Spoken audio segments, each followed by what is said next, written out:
Justice Secretary Leila de Lima nibutyag nga usa ka witness ang nisulti kaniya nga ang Davao Death Squad gisugo o nagkuha og mga mando gikan kang Davao City Mayor Rodrigo Duterte. Mato ni de Lima nga ang ilang witness gipanganlan ang mga nagpahigayon og pagpamatay sa mga suspetsadong kriminal sa Davao City ug daw ang mando gikan kang Mayor Duterte.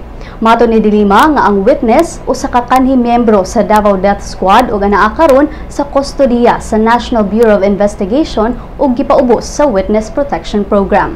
Kahinumdumang ang Human Rights Watch nga nakabase sa New York niawhag sa gobyerno sa Pilipinas nga imbestigahan si Duterte tungod sa giingong kalambigitan niini sa Death Squad. Apan mato ni de Lima nga iya pang gipa-validate ang istorya sa witness aron makakuha sila og igong ebidensya.